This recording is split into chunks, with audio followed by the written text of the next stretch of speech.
अस्सलाम वालेकुम, नमस्कार, सत श्री अकाल एंड गुड इवनिंग। मैं हूँ आरज़ू काज़मी और आप हमेशा की तरह से देख रहे हैं मेरा यूट्यूब चैनल। हम चलते हैं जी आज न्यूज़ की तरफ। आज न्यूज़ जैसा कि आप लोगों ने थंबनेल में ही देखा होगा कि आपको नज़र आए होंगे मेजर गौरव आर्या, ठीक है? अब आप लोग में से कई कहेंगे जी मेजर गौरव आर्या जो हैं आज थंबनेल में क्या कर रहे हैं?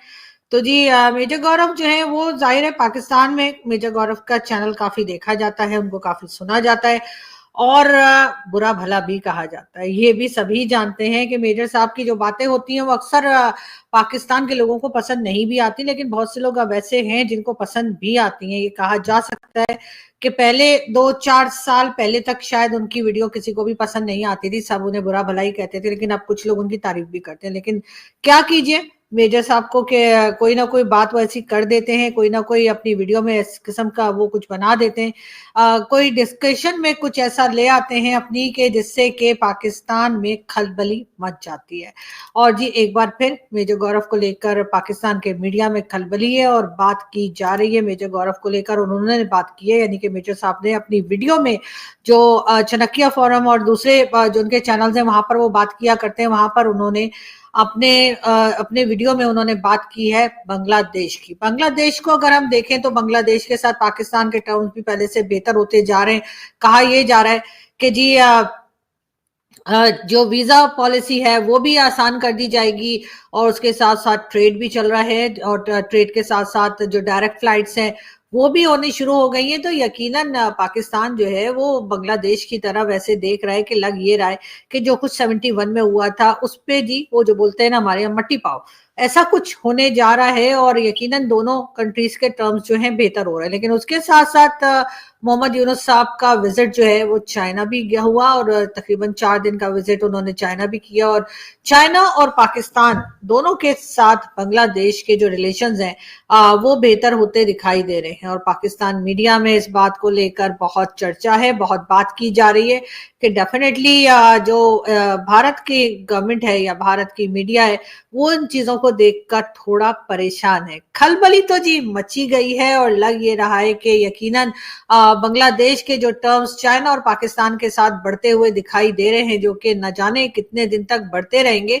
या कब तक चलते दिखाई देंगे आपको। इसलिए कि एक तरफ जो है वो मोदी जी की जो है वो मीटिंग हुई है और उनकी मुलाकात हुई है मोहम्मद यूनुस साहब से बांग्लादेश के, लेकिन साथ ही साथ मोहम्मद यूनुस साहब की तरफ से ये डिमांड भी भारत को कर दी गई है कि शेख हसीना को वापस किया जाए। जी हाँ, शेख हसीना को बांग्लादेश के हवाले किया जाए, शेख हसीना को वापस बांग्लादेश जाना चाहिए, जाना होगा, ये कहा है बांग्लादेश की इस वक्त की गवर्नमेंट ने। और ये बात की गई है पीएम मोदी से और पीएम मोदी की गवर्नमेंट से। अब देखते हैं कि वो लोग शेख हसीना को कब वापस करते हैं या शेख हसीना जाना भी चाहती हैं या जाना नहीं चाहती। लेकिन बहरहाल बात हम एक बार फिर करेंगे आपके और तमाम लोगों के ही जाने पहचाने मेजर गौरव आर्या की। मेजर साहब ने अपनी वीडियो में बांग्लादेश की बात की। उन्होंने अपने बांग्लादेश की बात करते हुए उन्होंने ये भी कहा कि बांग्लादेश के ऊपर जो है वो एयर स्ट्राइक या इस तरह का कुछ हमला या कह लीजिए अटैक भी किया जा सकता है और जिससे कि उन्होंने कहा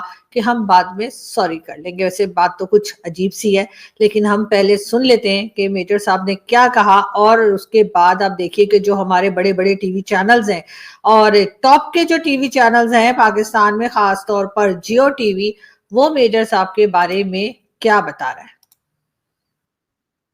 अंदाज ही बदल गए। बांग्लादेश को फौजी कार्रवाई की धमकियां देना शुरू कर दी।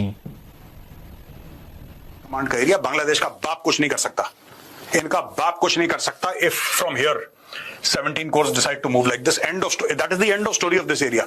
आप आके बैठ जाओ वहां पे, अपनी आर्मी को बैठा दो, कौन क्या कर लेगा। फिर ट्रम्प को बोलो ठीक है भाई तेरे लिए टैरिफ 0 है और बोल। रशिया कुछ बोलेगा नहीं, ठीक है। चाइना से बोलो कितनी ट्रेड करनी है। मैं बता रहा हूं एक बार आप कर दो, एक बार आप कर दो, ठीक है। अगर आप दुनिया से परमिशन मांगते रहोगे सर हम ये कर लें कर लें कर लें, कोई परमिशन नहीं देगा। बाद में सॉरी बोल देंगे, कर देंगे, बाद में बोलेंगे यार सॉरी यार गलती से हो गया। यू नो, स्ट्राइक कोर ऐसे चली गई, हमने तो ऐसे बोला था, गलती से राइट टर्न कर गई, कहानी खत्म हो गई।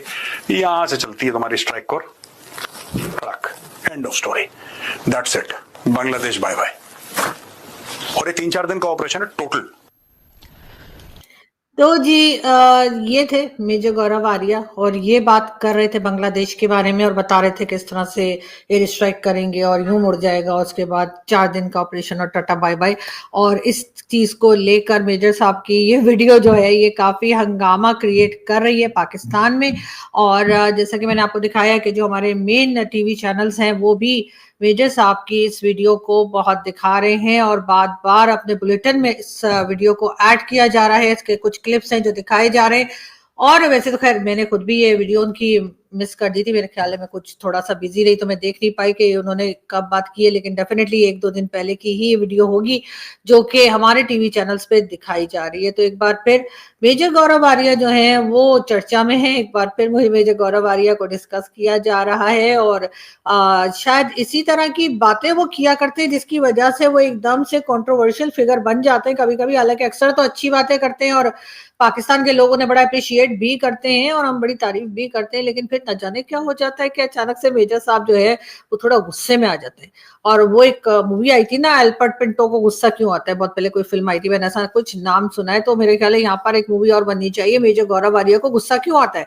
तो मेजर साहब बड़े गुस्से में उन्होंने ये वीडियो बनाई है और बिल्कुल ही मतलब बांग्लादेश से बहुत नाराज लग रहे हैं और हर हाल में उनको लगता है कि जी उसके ऊपर स्ट्राइक हो जानी चाहिए या फिर कह लीजिए कि एयर स्ट्राइक हो जानी चाहिए और उसके बाद सॉरी कर लेंगे, ऐसी क्या बात है। तो मेजर साहब आपको क्या लगता है कि ये इतना आसान काम है आपके लिए कि आप कह देंगे कि हाँ जी वो जैसे आपने हमारे यहाँ किया था पाकिस्तान में कि जी वो एक आपका मिसाइल जो है वो उड़ता हुआ टहलता घूमता पाकिस्तान आ गया था और फिर आपने कह दिया आपके यहाँ से कि वो जी गलती से आ गया, हमने तो ऐसे ही साफ ऑफ कर रहे थे तो उड़कर इधर आ गया, मतलब कहीं और भी जा सकता था, चाइना भी जा सकता था या कहीं। लेकिन बहरहाल बांग्लादेश से इतनी नाराजगी क्यों। अब कहा यही जा रहा है, जो पाकिस्तान में बातचीत चल रही है वो यही हो रही है कि डेफिनेटली जो बांग्लादेश के इस वक्त टर्म्स बने हुए हैं, बांग्लादेश की जो इस वक्त टर्म्स आगे की तरफ बढ़ते दिखाई दे रहे चाइना के साथ पाकिस्तान के साथ, उससे जी जो डिफेंस एक्सपर्ट्स हैं भारत के, जो हमारे टीवी ने अभी कहा, इस टीवी चैनल पे जो कहा गया कि जो डिफेंस एक्सपर्ट्स हैं वो थोड़े बखला गए हैं, वो थोड़े परेशान हो गए हैं और उनको लग रहा है कि ये ऐसे कैसे कि जी चाइना के साथ भी बांग्लादेश जो है वो काम कर लेगा या आगे की तरफ बढ़ जाएगा। और पाकिस्तान तो आपको पता ही है कि हमें तो जहां कहीं कोई गवर्नमेंट चेंज होती है तो सबसे पहले मुबारकबाद के लिए मिठाई का टोकरा लेकर हम ही जाते हैं। ये और बात है कि जब वो लोग थोड़े सेटल हो जाते हैं और थोड़ी उनकी गवर्नमेंट सेट हो जाती है तो सबसे पहले वो हमें ही टाटा बाय बाय कहते हैं। लेकिन यहाँ पर मेजर साहब बांग्लादेश को टाटा बाय बाय कहते हुए दिखाई दे रहे हैं। तो मेरा ख्याल है कि वैसे तो बड़े अच्छे इंसान हैं, बड़े अच्छे अपना वीडियो वगैरह भी बनाते हैं, बातें भी बहुत अच्छी करते हैं। तो मेजर साहब मेरा ख्याल है कि इतनी आगे तक आपको नहीं कहना चाहिए, इसलिए कि किसी भी कंट्री को टाटा बाय बाय कहने का मतलब पता है आपको कि क्या होता है। जाहिर है कि इसका मतलब है आप खुल्लम खुल्ला उनको धमकी दे रहे हैं। और किस बात के लिए, इसलिए कि वो चाइना और पाकिस्तान से बात कर रहे हैं तो भाई चाइना और पाकिस्तान से तो आप भी बात किया करते हैं और आपकी गवर्नमेंट भी अक्सर किया करती है। अभी एससीओ की मीटिंग में डॉक्टर जयशंकर आए थे ना, तो इसी तरीके से आपने देखा कि चाइना के साथ भी जो है वो भारत बात कर रहा है। और आप लोगों ने ट्रेड तो खैर कभी चाइना के साथ बंद की ही नहीं, पाकिस्तान के साथ की थी। वो तो जाहिर है कि इमरान खान साहब का कमाल था, इमरान खान साहब का डिसीजन था और उन्होंने 370 के ऊपर जो है ऐलान कर दिया था कि जी जब तक 370 वापस नहीं आएगी हम कोई ट्रेड नहीं करेंगे। हालांकि हुआ ये कि इमरान खान साहब की अपनी गवर्नमेंट चली गई और इमरान खान साहब खुद इस वक्त जेल में हैं, लेकिन मोदी जी उधर ही हैं और 370 भी दोबारा नहीं लगा। तो ये एक अलग चीज है कि वो जरूर चली थी। तो पाकिस्तान के साथ भी अगर बांग्लादेश बात करना चाहता है इस वक्त, चाहे उसकी रीजन कुछ भी हो, हम तो खुद कहते हैं कि हमें खुद थोड़ा सा आर्टिफिशियल सा लगता है कि पहले तो कुछ इस तरह का मेल मिलाप था नहीं और फिर अचानक से ही जो है वो पाकिस्तान और बांग्लादेश के बीच में टर्म्स बेहतर होते चले जा रहे हैं। और कितने दिन चलेंगे वो तो मालूम नहीं, लेकिन इस रीजन में मेरा ख्याल है थोड़ा अमन होना चाहिए, चाहे वो बांग्लादेश हो, चाहे वो आप कह लीजिए कि भारत हो या फिर अफगानिस्तान हो, ईरान हो, चाइना हो, जितनी भी कंट्रीज हैं उनको इस रीजन में थोड़ा सा अमन लाने के लिए आपस में बातचीत तो करनी चाहिए। ठीक है 51 ईयर्स तकरीबन या 50 ईयर्स तकरीबन पाकिस्तान और बांग्लादेश के आपस में कोई बातचीत सच नहीं हुई, हमारे यहाँ आपस में डायरेक्ट फ्लाइट्स भी नहीं थी। वीजा इश्यूज भी रहे और कई दूसरी चीजें जो थी वो बांग्लादेश और पाकिस्तान के बीच में रही। और सभी को वजह पता है, जिस तरीके से 71 की वॉर हुई, जिस तरीके से बांग्लादेश को अलग हुआ बांग्लादेश, और जो कुछ हुआ उसके बाद जाहिर है कि सच कोई बातचीत वगैरह होती हुई दिखाई नहीं दे रही थी। और भारत के साथ उनके टर्म्स अच्छे थे। भारत के साथ टर्म्स सिर्फ इसलिए अच्छे नहीं थे कि कोई प्रो इंडिया गवर्नमेंट वहां पर थी या शेख हसीना वहां पर थी और शेख हसीना की वजह से भारत के साथ टर्म्स अच्छे थे, बल्कि 71 में भारत ने जिस तरह से बांग्लादेश बनने में बांग्लादेश के लोगों का साथ दिया था, तो डेफिनेटली उस वजह से उनके टर्म्स जो थे भारत के साथ हमेशा से बेहतर ही रहे। वो तो अब ये हुआ कि जब शेख हसीना की गवर्नमेंट गई और मोहम्मद यूनुस साहब आए, या कह लीजिए कि प्लांट किए गए, या कह लीजिए कि एकदम से इंस्टॉल किए गए, जो वर्ड जिसको अच्छा लगे वो इस्तेमाल कर ले, कि उनको लाया गया, तो उससे जाहिर है कि उन्होंने एकदम से भारत के साथ अपने टर्म्स जो है वो थोड़े खराब कर लिए। माइनॉरिटी के साथ भी गलत होता रहा, पाकिस्तान के साथ एकदम से पाकिस्तान के साथ साथ वो दिखाई देने लगे। तो बात तो वही है ना, दुश्मन का दुश्मन दोस्त। ये चीज कंट्रीज में भी होती है, ये चीज इंडिविजुअल लोगों में भी होती है। आप देख लीजिए, अगर किसी को कोई पसंद नहीं है या किसी को किसी के साथ कोई प्रॉब्लम है, लड़ाई है, तो उसी तरह के बहुत से लोग जो है वो आपस में मिल जाते हैं और दूसरे इंसान को, चाहे वो सोशल मीडिया पर हो या सोशल मीडिया से बाहर हो, बुरा भला कहना शुरू कर देते हैं। और ये और बात है कि उसके बाद वो दूसरे का नुकसान तो शायद इतना नहीं कर पाते जितना अपने आप को डैमेज कर लेते हैं।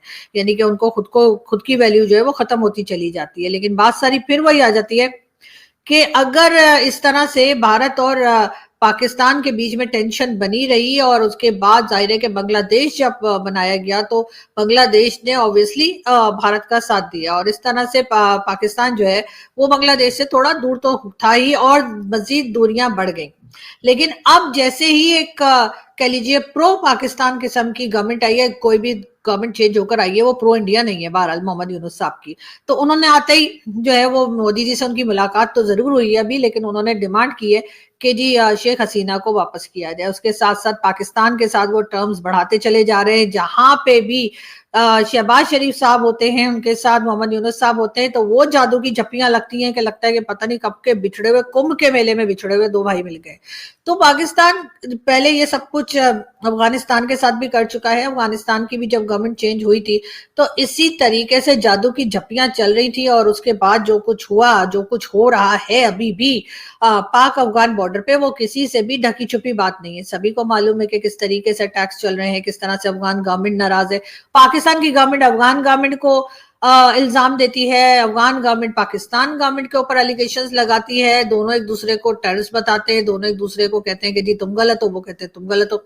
लेकिन इस वक्त बांग्लादेश और पाकिस्तान के बीच में जिस तरीके के रिलेशंस चल रहे हैं, मुझे डर है कहीं आगे जाके ये फिर उसी तरह से अफगानिस्तान वाली हालत ना हो जाए। विश के ऐसा ना हो। लेकिन बहरहाल शेख हसीना को वापस मांगा गया है, और साथ साथ मेजर गौरव जो है, उनका जो गुस्सा है, उनकी जो वीडियो में जो एकदम नाराज नजर आ रहे हैं, तो उसके लिए जी कहा यह जा रहा है, पाकिस्तान के जो एक्सपर्ट्स, पाकिस्तान की जो मीडिया बात कर रही है, यानी जो बुलेटिन वगैरह में जो उनके क्लिप्स दिखाए जा रहे हैं, उसमें कहा यह जा रहा है कि क्योंकि चाइना के साथ टर्म्स अच्छे हो गए हैं बांग्लादेश के, क्योंकि पाकिस्तान के साथ उनके रिलेशंस बहुत अच्छे चलने लगे हैं या चल पड़ेंगे, ये उम्मीद की जा रही है। तो इस वजह से जी भारत जो है वो थोड़ा बौखलाया हुआ, या कह लीजिए कि मेजर गौरव और उनकी तरह के जो डिफेंस एक्सपर्ट्स हैं वो थोड़े इस किस्म के स्टेटमेंट्स दे रहे हैं, जिसको सुनकर लगता है कि थोड़ी घबराहट ज्यादा है। वैसे खैर होना तो नहीं चाहिए। वैसे मेजर साहब, इस तरह से आप कैसे कह रहे हैं कि यूं 4 दिन की स्ट्राइक करेंगे और जी टाटा बाय बाय हो जाएगा? ऐसा नहीं कहते। और मेरा ख्याल है किसी कंट्री से भी इस हद तक दुश्मनी नहीं करनी चाहिए कि आप उसको बिल्कुल ही मिटाने के ऊपर तुल जाए। ऐसा तो मैंने मेजर साहब के मुंह से कभी पाकिस्तान के बारे में नहीं सुना कि वो कहें कि जी पाकिस्तान पे यूं कर दो और वो कर दो और टाटा बाय बाय हो जाए। इस तरह के इतने सख्त अल्फाज, इतनी गुस्से वाली वीडियो, या कह लीजिए गुस्से वाली बात जो है, वो तो मैंने कभी उनसे पाकिस्तान के बारे में नहीं सुनी। और अब बांग्लादेश के बारे में सुन रही, तो दाल में कुछ काला है क्या, या पूरी दाल ही काली है? हो सकता है कि कोई बात हुई हो, भाई हमें क्या पता। क्या पता बांग्लादेश से इन्होंने कोई बात की हो। वैसे तो आधे से ज्यादा बांग्लादेश के लोग भारत में ही रहते हैं, जिन्हें अभी पकड़ पकड़ के मोदी जी वापस भेज रहे हैं और कह रहे हैं कि जी कागज दिखाओ नहीं तो जाओ, अगर वर्क परमिट या रहने की परमिशन नहीं है तो नहीं रह सकते। जबकि सुनने में तो यही आया कि बहुत सारे बांग्लादेश के लोग जो हैं वो ऑलरेडी भारत के अंदर बसे हुए हैं। मगर बहरहाल अब हालात जो है वो कहते हैं ना हर वक्त बदलते रहते हैं और हर टाइम जो है हर किसी के साथ जो है कंट्रीज के भी आपस में और इंडिविजुअल्स के भी आपस में हर वक्त रिलेशंस जो है वो चेंज होते रहते हैं, कभी अच्छे कभी बुरे, कभी बहुत ही बुरे और उसके बाद फिर जैसे कहते हैं वापस अच्छाई की तरफ। तो वैसे तो बांग्लादेश के साथ टर्म्स इनके भारत के खराब ही हमें दिखाई दे रहे हैं, लेकिन साथ साथ ये भी है कि जब से मोदी जी की और मोहम्मद यूनुस साहब की मीटिंग हुई है तो पाकिस्तान में एक ये बात भी की जा रही है कि क्या पता भारत और बांग्लादेश एक बार फिर मिल जाए, भारत और बांग्लादेश आपस में फिर एक बार अपने जो भी डिफरेंसेस हैं उसको सॉर्ट आउट कर लें और फिर साथ साथ दिखाई देने लगे। तो इसका मतलब ये कि अगर शेख हसीना वापस चली गई, क्या शेख हसीना वापस जाने को तैयार है? ये किसी ने पता किया है कि वो जाना चाहती हैं या वो नहीं जाना चाहती हैं? वो कहती है नहीं मैंने भारत में ही रहना है, लेकिन अगर वो वापस जाती हैं तो क्या वो इलेक्शन में हिस्सा लेंगी? अगर वो इलेक्शन में हिस्सा लेंगी तो क्या वो इलेक्शन जीत भी जाएंगी? अगर वो इलेक्शन जीत जाएंगी तो उसके बाद की जो पॉलिसी होगी बांग्लादेश की वो क्या होगी पाकिस्तान को लेकर, चाइना को लेकर और साथ साथ भारत को लेकर? डेफिनेटली अगर शेख हसीना वापस नहीं जाती और मतलब अभी तक जो देखने में सुनने में आया है, अभी तक जो लोगों को समझ आया वो ये कि अगर शेख हसीना वापस नहीं गई और शेख हसीना ने वापस जाकर इलेक्शन में हिस्सा लेकर इलेक्शन ना जीता और वो दोबारा से प्राइम मिनिस्टर ना बनी तो डेफिनेटली जो गवर्नमेंट आएगी वो प्रो इंडिया नहीं होगी। अगर वो प्रो इंडिया नहीं होगी तो इसका मतलब है कि फिर वो प्रो पाकिस्तान होगी, क्योंकि जाहिर है दुश्मन का दुश्मन दोस्त, जैसा मैंने पहले कहा। तो अगर हमारी और भारत की दुश्मनी चल रही है जो कि हमने पिछले 77 ईयर्स से पाल कर रखी है और हम उसे कुछ ना कुछ खिलाते पिलाते रहते हैं उस दुश्मनी को कि वो खत्म होने में ना आए, कोई ना कोई बात चलती रहे, तो फिर जाहिर है कि हालांकि हमारे और बहुत दुश्मन है, हमें और बहुत से ऐसी चैलेंजेस है पाकिस्तान को जिसको कि उनको पहले देखना चाहिए बजाय इसके कि वो भारत के साथ फिर एक नया पंगा लेने के लिए बैठे हुए हैं। तो हमें चाहिए कि हम जाकर पहले तो टीटीपी वालों को समझाएं कि जी बस कर दो, रोज हमारे कान के नीचे क्यों बजा के जाते हो। फिर हमें बीएलए वालों को हैंडल करना है, हमने बलूचिस्तान के इश्यूज को देखना है। बलूचिस्तान में हर दूसरे दिन जो आप जानते हैं कि जो सर्विस के लिए गए होते हैं या के लिए जो सिक्योरिटी फोर्सेस के लोग गए होते हैं उनके ऊपर अटैक्स चल रहे हैं। दूसरी तरफ केपीके है, केपीके के हालात भी खराब हैं और उतने ही खराब है जितने के बलूचिस्तान के खराब है। लेकिन बलूचिस्तान को हम फिर भी थोड़ा बहुत डिस्कस करते हैं, लेकिन हम केपीके को डिस्कस ना होने के बराबर कर रहे हैं आजकल। और आपको तो पता होगा कि अभी मर्दान में थोड़े दिन पहले हमारे लोगों ने हमारे ही लोगों के सर के ऊपर ड्रोन गिरा दिया, यानी कि हद हो गई। ये जो ड्रोन इन्होंने लेके रखे हैं कि इससे ये किसी दुश्मन को मारेंगे या जिसको दुश्मन समझते हैं उसके ऊपर ड्रोन गिराएंगे, कुछ करेंगे, लेकिन ये तो अपने ही लोगों के ऊपर ड्रोन गिरा रहे हैं। तो इससे तो मुझे लगता है कि वो जो हमने न्यूक्लियर वेपन्स रखे हुए वो एटम बम वगैरह वो भी किसी वक्त हमारे ही सर के ऊपर ना फट फूट जाए। इसलिए कि इनका तो हाल ये है कि इनको यही पता नहीं लग रहा कि जो ड्रोन इन्होंने उड़ाया है वो जाकर कहाँ गिरेगा। अपने ही लोगों को मार डाला, 11 लोगों की जाने गई और उसके बाद कहा ये गया कि जी उनको जी हर फैमिली को जो है वो 50 लाख रुपीस जो है वो दे दिए गए, यानी 50 लाख रुपीस में काम हो जाएगा। उनके घर के कोई लोग मार दिए तो कोई बात नहीं, ऐसा सोचा जा रहा है। लेकिन बहरहाल क्या किया जाए, पाकिस्तान की गवर्नमेंट हो, चाहे पाकिस्तान की स्टैब्लिशमेंट हो, चाहे पाकिस्तान की फोर्सेस हो या वो लोग जो गवर्नमेंट लाते हैं, बिठाते हैं, ले जाते हैं, गिराते हैं, सारे फैसले करते हैं। अब अगर उनको मैं कहूं आसमा जहांगीर साहिबा की जुबान में तो वो कहा करती थी कि ये डफर्स हैं। और ये मैं नहीं कह रही, उनकी वीडियो मौजूद है, आप लोग देख सकते हैं। उन्होंने एक टीवी शो में ये बात की थी, मेरे ख्याल है ARY का प्रोग्राम था, मेरे पास भी वो क्लिप है और उसमें वो कहती थी कि ये डफर्स हैं। तो बिल्कुल मुझे यही लग रहा है कि इसलिए कि जाहिर है किसी सिविलियन ने तो वो ड्रोन चलाया नहीं होगा, कोई आम पुलिस वाला तो होगा नहीं जिसने वो ड्रोन चलाया होगा और जी उसको अपने ही लोगों के सर के ऊपर गिरा दिया। वो बेचारे मजदूर थे जो मजदूरी करने के लिए गए थे, वो बकरियां चराते थे, वो लोग, वो कोई दहशतगर्द नहीं थे। लेकिन बहरहाल उनके सर के ऊपर ड्रोन गिरा के और उसके बाद चीफ मिनिस्टर साहब कहते हैं जी गलती हो गई, सॉरी। मतलब ये क्या बात हुई, अब कुछ भी करेंगे और फिर सॉरी बोल देंगे। लेकिन खैर इस वक्त इस तरफ देखने के बजाय हमारी सारी की सारी जो हम चाह रहे हैं कि अटेंशन है वो डाइवर्ट करके पब्लिक की हम चाह रहे हैं कि वो चली जाए भारत की तरफ और जा नहीं पा रही। और कई बार ये भी हुआ कि जी जो आपने देखा कि बॉर्डर के ऊपर LOC के ऊपर फायरिंग भी की गई तो दूसरी तरफ से भारत ने भी 4 गोलियां चला दी। उन्होंने कहा हमारे पास भी है, लेकिन असल में स्टार्ट तो हमारे लोगों ने किया था। अब ये भी कह देंगे बंदूक साफ कर रहे थे और ऐसे ही बंदूक साफ कर रहे थे जैसे इस वक्त मेजर गौरव आलिया कह रहे थे कि बस जी वो कह देंगे कि जी वो हम सफाई उफाई कर रहे थे और इधर से उधर जाके और बांग्लादेश टाटा बाय बाय। लेकिन बात सारी है कि इस वक्त मेजर गौरव बहरहाल इस वक्त पाकिस्तान के टीवी चैनल्स पे छाए हुए हैं। उन्होंने जैसे कहना चाहिए कि एक बार फिर जो है खलबली मचा दी है पाकिस्तान के टीवी चैनल्स के ऊपर, और पाकिस्तान की गवर्नमेंट भी यकीनन इसमें इन्वॉल्व होगी, और एजेंसी के लोग भी और स्टैब्लिशमेंट भी, क्योंकि उनकी मर्जी के बगैर तो आपको पता है पाकिस्तान के मेन स्ट्रीम मीडिया पर कुछ नहीं आ सकता। लेकिन बहरहाल इस चीज के ऊपर हम बात करते रहेंगे, आपको अपडेट्स देते रहेंगे, आपको बताते रहेंगे कि और क्या हुआ। फिलहाल के लिए इतना ही, और आप जानते ही हैं कि मेजर साहब तो हर कुछ दिन के बाद कोई ना कोई शोशे छोड़ते रहते हैं, तो इंतजार करते हैं कि अगला वीडियो क्या बनाते हैं वो। लेकिन बहरहाल बहुत जल्द आप लोगों से फिर मुलाकात होगी। अपना बहुत सारा ख्याल रखिएगा, हंसते रहिए, मुस्कुराते रहिए, और मेजर साहब को कुछ समझाइए। आप लोग मतलब कुछ भी बोलते हैं, मतलब ऐसे कैसे, मतलब वो बांग्लादेश के लिए ऐसे बोल सकते हैं, और इनका क्या भरोसा कल को हमारे लिए बोलना शुरू कर दें। लेकिन मैं अभी भी बता रही हूँ कि मेजर गौरव आर्या को कि प्लीज सर ऐसी बातें ना किया करें। क्या है ना कि हम भी तो साथी है ना, तो हमें डर लगता है। पता लगा आप लोगों का पहले भी एक जो मिसाइल था कि रॉकेट था क्या था, वो उड़कर यहाँ आ गया था, तो वो भी यहाँ ना आ जाए। पता लगा आप बना तो आप बांग्लादेश के लिए रहे, लेकिन उसके बाद आप जो है वो एक्सपेरिमेंट के लिए पाकिस्तान भेज दें, ये भी आप लोगों के ऊपर हमें थोड़ा डाउट होता है। खैर बहरहाल हम यहाँ से चलते हैं, और बहुत जल्द आप लोगों से फिर मुलाकात होगी। Thank you.